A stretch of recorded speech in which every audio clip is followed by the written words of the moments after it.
Olá, sétimo ano. Sejam bem-vindos a mais esta aula de História, primeira aula do terceiro bimestre. Bom dia, professor. Bom dia, professora Janaína. Vamos lá, estudantes. Pegando um caderno, material, tomando um cafezinho quente e ligado aqui na aula de História de hoje. Legal?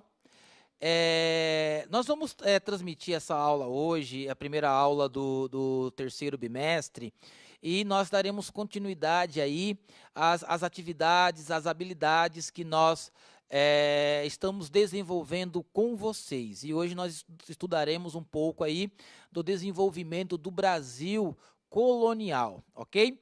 Eu vou pedir para a professora Janaína fazer a leitura das habilidades na tela.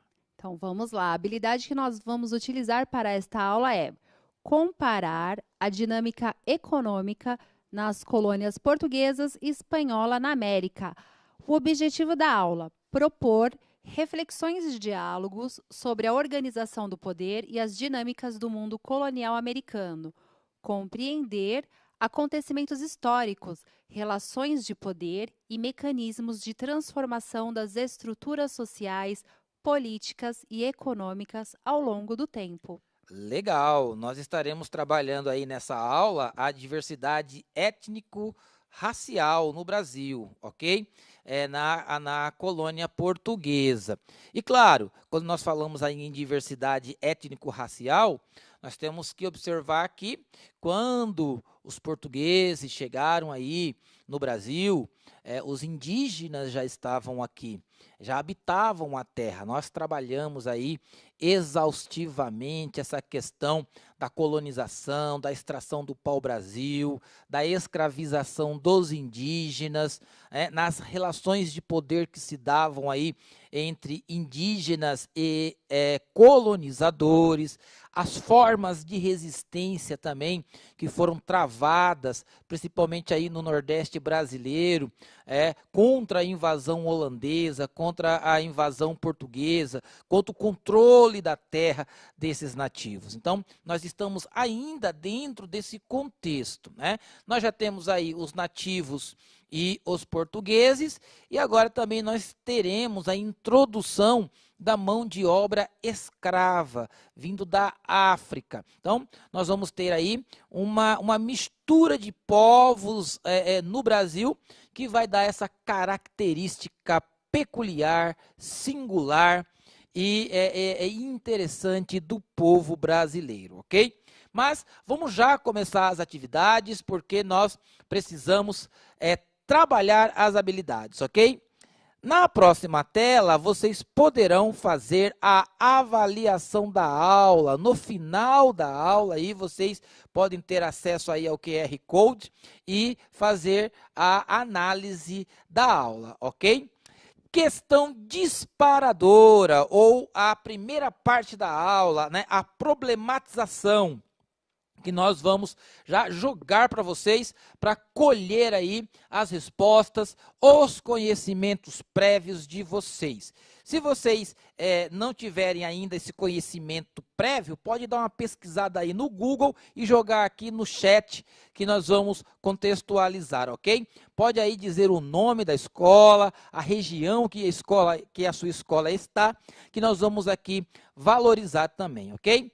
Questão problematizadora ou disparadora na tela. Você já estudou sobre as capitanias hereditárias? Você já estudou, já leu em algum lugar, em algum livro? Já assistiu algum tipo de documentário? Então, um minuto, aguardamos as respostas de vocês. Vamos. Estamos.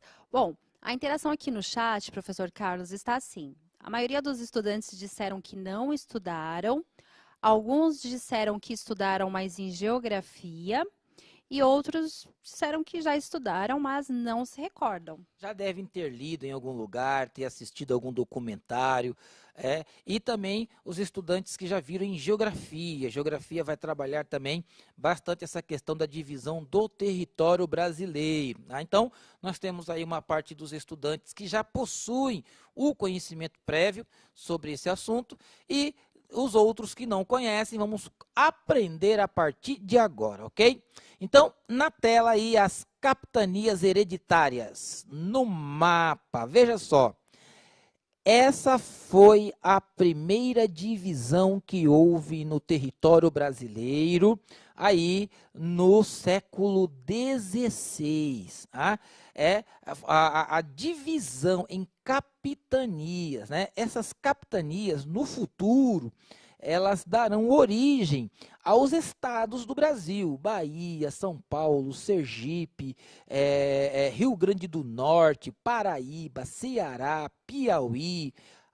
Ou seja, os estados do Brasil hoje, eles iniciaram a partir desse modelo de capitanias hereditárias, ok? Vamos visualizar o mapa mais uma vez, né? O território brasileiro, aí na colonização, está dividido aí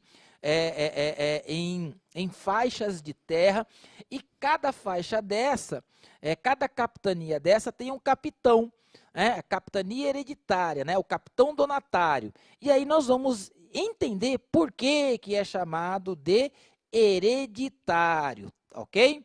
Então, essas são aí as capitanias hereditárias na tela novamente. As capitanias hereditárias foram um modelo de organização administrativa implementada e empreendida pelo Império Português na colônia portuguesa a partir de 1534. Então, século XVI, esse é o modelo que está aí. A estudante Ana Luísa, ela respondeu que ela conhece o sistema e que é um sistema de administração territorial criado pelo rei de Portugal. Foi a Ana Luísa que respondeu. Ana Luísa, legal, Ana Luísa, parabéns. Olha só como você já possui esse conhecimento prévio aí sobre as capitanias hereditárias, ou a primeira divisão territorial administrativa feita aí no Brasil, implantada pelo rei de Portugal, ok? Vamos para um texto. Próxima tela. Os capitães donatários das terras da colônia portuguesa eram escolhidos por um sistema de concurso entre nobreza e burguesia mercantil. Então, havia aí um concurso entre eles. Para isso, a proximidade com a coroa era um fator preponderante, se não o principal. Era qualquer pessoa que vinha ser capitão donatário, professor? Não. O texto diz que eram nobres e burgueses, então eram pessoas que tinham condições aí para poder desenvolver o território, explorar o território. Eles ganhavam o direito de explorar as terras e utilizar seus recursos naturais na construção de um sistema econômico, mas deveriam custear os projetos de organização e exploração dos territórios doados. Até aqui, Portugal, o rei de Portugal não tinha muito interesse assim na colônia, até mesmo porque não foi encontrada a quantidade de ouro, de metais que eles acreditavam que poderia existir no território. Então, essa forma aí de capitanias hereditárias foi uma maneira de administração, mas os capitães não tinham o apoio financeiro de Portugal. Os donatários das terras das colônias possuíam grande autoridade, eram chefes dos territórios, mas seus direitos eram restritos, pois não podiam vender as terras, somente transferi-las por herança. Por isso que leva-se o nome aí de capitães donatários, né? E capitanias hereditárias. Capitães donatários porque, através de uma carta de doação, a terra era dada a esses capitães, ok? E eles deveriam aí explorar a terra, desenvolvê-la economicamente, poderiam aí fazer doações de latifúndios, grandes terras, que são as sesmarias, mas as suas terras deveriam ser passadas de maneira hereditária, de pai para filho, ok? Voltando aí no texto, mais uma vez, vamos lá. eles deveriam financiar a ocupação do território, ou seja, eles deveriam ali, através do próprio lucro que eles tinham com as atividades econômicas, eles financiavam a exploração do território, construindo vilas e prédios administrativos, bem como promover a economia com engenhos, né, o engenho de açúcar, né, o engenho da cana-de-açúcar, que fazia aí o melaço, que fazia aí também a aguardente, né? E outras estruturas que garantissem a atividade econômica da capitania. Deveriam organizar o povoamento e a defesa também do território. Nessa época aí, não é só os portugueses que estão de olho na terra, não. Os holandeses e os franceses também. Voltando lá na terra, no texto. Garantir o exercício da fé cristã na capitania e ainda por cima repassar aí cerca de 90% dos lucros das atividades de sua capitania para a coroa portuguesa. Então eu acho que nesse momento aí, professora Janaína, de repassar os lucros para a coroa portuguesa, esses capitães deviam ficar bem brabos, bem nervosos, porque sobrava muito pouco para eles investirem na terra. 90%, okay? Né, professor? Praticamente 90%. É muita coisa. A coroa só queria lucrar, né, mas não queria investir. Vamos lá. Atividade. Descreva as principais responsabilidades dos capitães ao administrar as capitanias. Olha só que nós lemos isso no texto, discorremos sobre isso. Então, alguma coisa aí ficou na mente de vocês e é isso que está na cabeça de vocês que vocês vão colocar aqui no chat e nós vamos contextualizar para você ampliar aí a capacidade de desenvolver essas habilidades cognitivas, ok? Então, na tela, atividade, descreva as principais responsabilidades dos capitães ao administrar as capitanias. Bomba o chat aqui, 2 minutos, vamos ver as respostas. Muitas respostas interessantes aqui, tá bem legal o chat, inclusive, 7º ano, é importante dizer que vocês estão utilizando o chat de uma maneira muito mais protagonista, muito mais consciente, e tá muito legal de ver o quanto vocês cresceram aí nesse período. Bom, vamos às respostas. O Henrique, ele respondeu assim, ó, cuidar da região. A Ana Clara, fazer a horta crescer. Também. Eu gostei dessa resposta. O Lucas, ele respondeu, dar as terras. Por herança, né, por Lucas? herança. A Franciele, ordenar, liderar. A Jennifer, lucrar, explorar, liderar e povoar. Fala meu nome, Jennifer. Olá, Jennifer. A Alice, liderar, explorar, proteção. O chat, assim, o consenso no chat é que havia uma exploração, sim, né, nas capitanias hereditárias, lucro. E uma coisa importante que eu vou falar aqui, 7º ano, não me levem a mal, tá bom? Eu sou professora, vocês são estudantes, eu acho que é super normal a gente falar isso. Muitas pessoas escrevendo exploração com S, tá bom? Eu acho que vocês devem ter copiado e colado, não perceberam, mas é com X, tá bom, galera? Então, e aí, professor, quais são as respostas corretas? Vamos lá, de vez em quando a gente erra também, eu também viu? erro. Esses dias eu fui falar problematização na aula do 9º ano, tentei falar 3 vezes e não consegui, aí eu parei, respirei, né? Todo mundo riu, brincamos um pouco e aí eu consegui falar certo, problematização, tá? Mas explorar é com X, né? Vamos ver se os estudantes estão certos? Vamos lá, na próxima tela.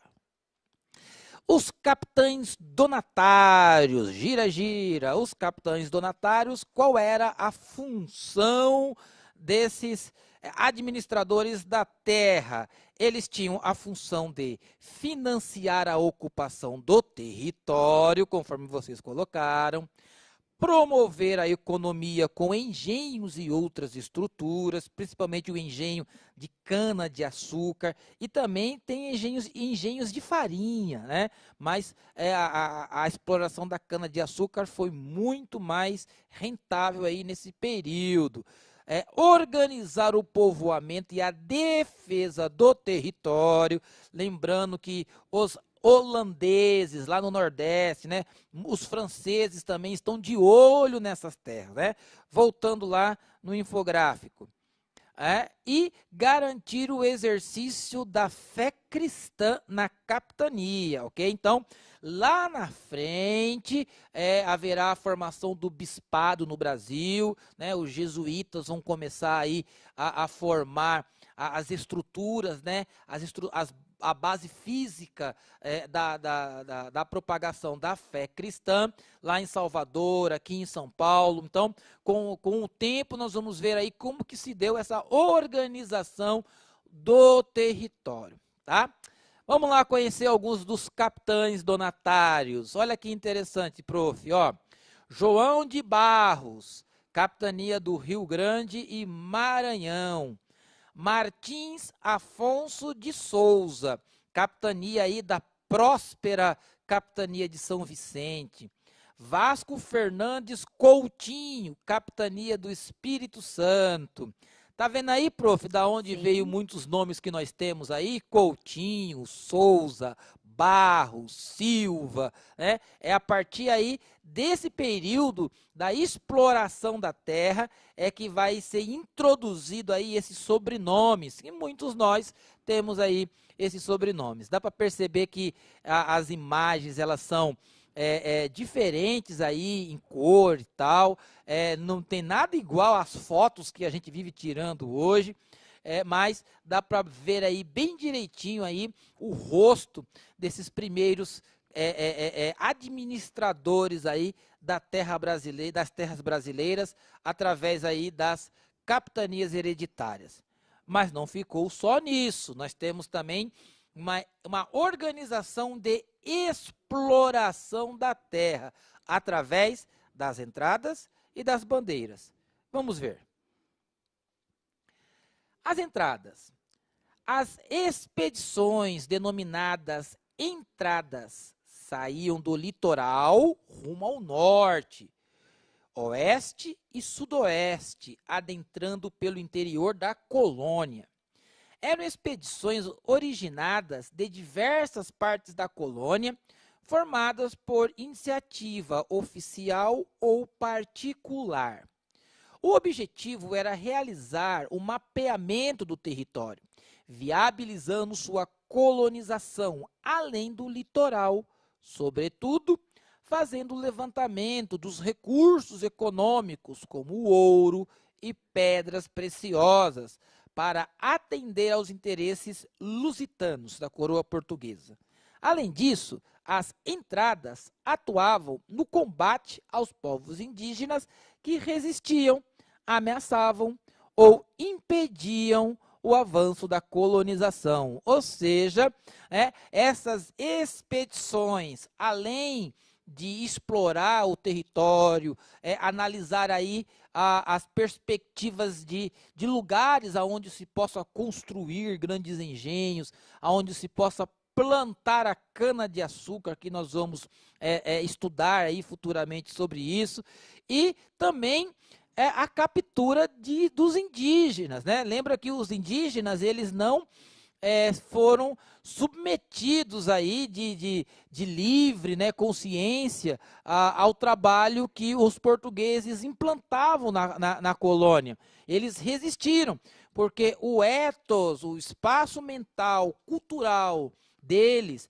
a maneira deles enxergarem a relação com o trabalho era completamente diferente da maneira exploratória que os portugueses tinham em mente. Então, muitos indígenas, por conhecer o território muito mais do que os colonizadores, eram espertos e fugiam, né? Eu fugiria também, né, prof? Com certeza. Né? Ser submetido a um trabalho escravo. Ainda mais conhecendo as terras como os indígenas conheciam, né? As rotas, tudo direitinho. Então, as entradas aí, essas expedições também tinham o interesse de capturar indígenas para escravizá-los, né? No começo, o índio trabalhava através do escampo, não é? Então, ele, através da troca, o índio trabalhava e recebia algo em troca, né? Geralmente peças, produtos que vinham da Europa, que não tinham valor para os europeus, mas era interessante e diferente para os indígenas. A partir de agora, o capitão donatário, ele tem a autoridade de escravizar esses indígenas. Então, começa aí a exploração e a captura, né, dos povos. Próximo slide, as bandeiras. As bandeiras também são expedições, ok? Mas elas eram entradas feitas pelos paulistas, né? As bandeiras, dá-se o nome aí, os bandeirantes, que futuramente também nós trabalharemos com mais especificidade. Que eram, por isso, chamados de bandeirantes. Partiam de São Paulo em direção ao interior da colônia, navegando o rio Tietê e depois outros rios, né? O rio Tietê nesse período aí era água cristalina. Um dos objetivos dessas expedições foi a busca por mão de obra, olha só, capturando indígenas para serem escravizados e também a busca de ouro e pedras preciosas, né? O Brasil também vai ter aí o ciclo da mineração, o ciclo do ouro. Durante esse processo, diversos grupos indígenas foram atacados pelos bandeirantes. As missões jesuíticas do Sul, em território espanhol, território do Quilombo de Palmares, no século XVII, tarefa encomendada aí pelas autoridades da colônia aos bandeirantes. A população nativa foi massacrada pela intensa ação violenta dos bandeirantes, fato que marcou o início da história do território paulista, né? Então, os bandeirantes também, saindo de São Paulo, exploravam o território. E detalhe, gente, o texto aí nos mostra um lado espanhol do território brasileiro. E houve, a Espanha teve participação aí no Brasil. No mapa nós não falamos, mas depois vocês podem aí fazer uma pesquisa. O Tratado de Tordesilhas, né? Muitos já ouviram falar ou já leram, em Atlas, que dividia aí o oeste brasileiro da Espanha e o leste litorâneo aí do Brasil, onde está as capitanias hereditárias.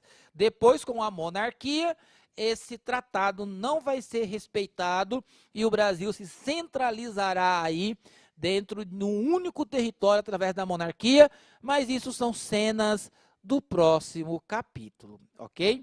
Então, as bandeiras, os bandeirantes, as entradas, elas foram incursões, expedições que visavam aí explorar, ver as melhores terras para o plantio, capturar aí indígenas para o trabalho dos engenhos. Então, essa parte da história mostra como ainda existia essas relações de poder aí entre os nativos e os colonizados, ok? Próxima tela. Qual era o objetivo das expedições? Entradas realizadas em todo o território da colônia portuguesa das Américas. Quem não conseguiu responder a questão anterior, agora vai conseguir responder essa, ok? Qual era o objetivo das expedições realizadas em todo o território da colônia portuguesa das Américas? Quero ver os detalhes da resposta. Ok, gente? Tá muito legal a participação de vocês. 2 minutos aqui no chat. Já voltamos. Voltamos. Bom, a mídia, ela respondeu que é expandir territórios e eu acho que para pegar índios para serem escravos. Essa é a resposta da mídia. A maior parte dos estudantes estão dizendo que era para expandir território. A Ana Gabriele, ela responde, minerar e escravizar mais povos indígenas. A maior parte do chat também está se referindo à economia. E eu quero também agradecer aos professores que estão participando conosco. Então, são essas as respostas, professor Carlos.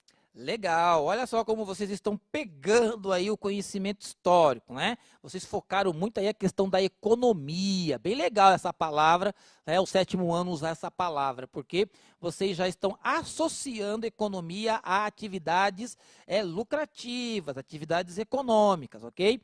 E, claro, aí como vocês colocaram, explorar a terra, encontrar recursos minerais como o ouro, né? Que aí em Minas Gerais aí vai ser encontrado aí o ouro, né? Nós vamos ver sobre isso também em outras aulas e capturar indígenas. Agora, com a entrada, né, dos capitães donatários e uma galera que veio de Portugal, viu, para cá, inclusive pessoas que estavam cumprindo penas em Portugal, veio para a colônia, né? E aí começa essa exploração, né? Começa o desenvolvimento das atividades econômicas e o capitão donatário tem aí a autoridade para escravizar os indígenas, ok? Então, parabéns aí pelas respostas que vocês estão colocando. Isso significa que vocês têm crescido bastante nos estudos, como falou aí a professora Janaína, ok? E o grupo de exploração e expansão do território, né, de São Paulo, né, as bandeiras, eles foram chamados aí de bandeirantes, que vocês vão contemplar aí na próxima atividade, na atividade complementar, na tela. Essa atividade vocês vão fazer em casa, é atividade para casa. Vamos investigar sobre a vida de alguns bandeirantes? Em muitos livros, eles são retratados de duas formas, como heróis ou como vilões. Ambas as imagens exageram as características da trajetória histórica desses personagens. Assim, o seu trabalho como investigador da história será o de pesquisar e investigar quais foram as histórias desses personagens e como os seus atos interferiam na história do Brasil, né? Afinal de contas, eles foram heróis ou vilões? E aí, nós vamos ter aí alguns desses bandeirantes paulistas, né? Como Fernando Dias Paz, Manuel Borba Gato, Bartolomeu Bueno da Silva, o Anhanguera, né? Quando você olha aí para a rodovia Anhanguera, já lembra do nome, né? Vamos voltar lá na atividade complementar. Nicolau Barreto, Antônio Raposo Tavares, né? Como você já associa também aí a rodovia Raposo Tavares. Manuel Preto e Francisco Bueno. Vocês podem aí fazer as pesquisas de vocês, organizar da maneira que vocês acharem bem melhor a organização dessa atividade, dessa tarefa. Vocês podem aí criar podcasts, usar mapas mentais, infográficos, tabelas. Existe uma diversidade de formas que vocês podem realizar essas atividades. E bem legal essa metodologia ativa, né? Essa mão na massa de você, estudante, realizar as atividades, é que quando você faz, por exemplo, uma tabela, quando você monta um gráfico, quando você faz um infográfico, você está utilizando aí habilidades importantes e que você vai utilizar no futuro, viu? Quando você entrar aí numa empresa, você estiver aí realizando o seu projeto de vida, em muitos lugares você vai precisar fazer gráficos, criar tabelas, ok? Montar infográficos, montar organogramas. Então, quando você reúne o conhecimento histórico, o conhecimento investigativo da história, organizando aí a partir dessas ferramentas de estudo, você consegue aprender de uma maneira bem eficaz. Agora, como professores, né, professora Janaína, nós não deixamos de também orientá-los a fazer os resumos e as resenhas, ok? Resumo e resenha. É importante. Eu vejo muitas pessoas que têm dificuldade lá na faculdade, talvez vocês aí em casa tenham aí pais, parentes que estão na universidade. Quando chega na hora do trabalho final, trabalho de conclusão de curso ou TCC, muita gente treme. E se você aprender a fazer resumo e resenhas logo cedo, você não vai ter dificuldade para poder fazer os seus trabalhos posteriores, ok? Então, essa atividade na tela, vamos voltar lá, atividade complementar. Vocês vão fazer aí uma pesquisa sobre esses bandeirantes e podem aí fazer da maneira que vocês acham mais legal, mais interessante, mais didática para vocês, ok? Sabe o que é legal, professor Carlos, também? Como nós estamos aí em tempos de pandemia, né? Vocês estão todos em casa, seria interessante vocês fazerem uma videoconferência com os amigos e, de repente, nessa videoconferência, vocês podem montar uma apresentação teatral. Muitos desses nomes que o professor Carlos mencionou é nome de escola. Muitas escolas têm esses nomes, Também. né? Manuel Preto, Isso. muitas escolas com esses nomes. Então, vocês podem fazer uma videoconferência, gravar e, de repente, até mostrar aqui no Centro de Mídias, colocando lá na hashtag Eu no CMSP. Não é mesmo, professor? Isso, mande para nós as atividades que vocês estão fazendo, que conforme nós vamos demandando as aulas, nós vamos colocando as atividades de vocês. Utilize aí as tecnologias, é fácil, dá para fazer a videoconferência, façam com muita responsabilidade, ok? A próxima atividade complementar para casa é essa que está na tela aí. Vocês podem produzir também aí, ó, mapas táteis. Eu não conhecia, fui pesquisar também, olhei aí o QR Code, olhei aí as referências do YouTube e é muito legal essa questão dos mapas táteis, né? São mapas mentais que você consegue desenvolver de uma maneira bem dinâmica, bem criativa e mande para nós essas atividades que nós iremos valorizar o trabalho de vocês e dos seus professores. Na tela está também aí o endereço, né, que vocês podem estar pesquisando, acessando, para vocês construírem esses mapas táteis sobre o conteúdo que nós estamos estudando aqui, que são as capitanias hereditárias e os bandeirantes. Professor, Okay? sabe esses mapas táteis? Nós fazíamos com arroz, com feijão. Legal. Porque quando você passa, assim, você vai fazer um mapa e você vai colar pequenos objetos, então ele vai ficar tátil. Quando você passar a mão, você vai sentir aquele material. Então você pode usar feijão, milho, objetos, e ele fica muito bonito. Cordão, linha. Legal, use bem a criatividade aí para poder fazer. Nessa questão da criatividade, vocês são melhores do que a gente que já estamos ficando velho, ok? Vamos lá, então, elabore o mapa tátil com algumas rotas dos bandeirantes na tela aí para vocês. Vamos lá. Vocês podem aí elaborar um mapa tátil fazendo algumas rotas desses bandeirantes aí no território brasileiro, ok? Vamos lá, então, para a retomada dos principais pontos da aula.